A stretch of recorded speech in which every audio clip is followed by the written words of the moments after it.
Amid the chaos and insecurity associated with the Somali capital, Mogadishu, there is the other side of this city that the media never shows you. Welcome to the Peace Garden, or as they call it here, Beerta, Nabad. It's a fun-filled weekend here for these children in the Somali capital. And to these happy parents, it's a dream come true. Hundreds come here every weekend.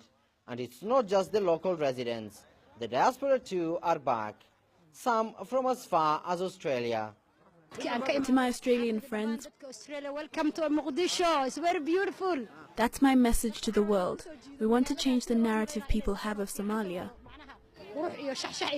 We came here today to celebrate. I never met friends here, but I'm going to make some today. I'm going to say that all these people are nice, and they're beautiful too. For more than 2 decades now, these children didn't have a playing ground, let alone a peace garden. And locals now say the garden is a symbol that life is returning to normalcy here in Mogadishu. The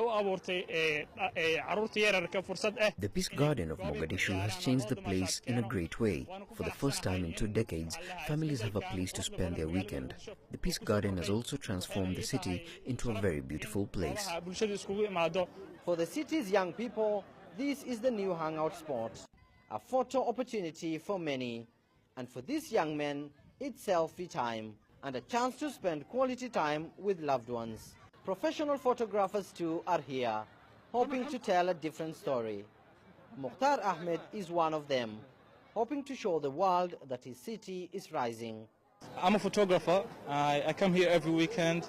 I come here to take pictures of the beautiful places in Mogadishu, and to show the whole world that Mogadishu is rising, and to show in pictures the Somalia you have never heard about. An improvement in security has seen major developments in the capital, and Mukhtar hopes his photography can help change the narrative people had of Mogadishu, from that of a ghost city and a failed state into a peaceful nation and a potential tourist destination.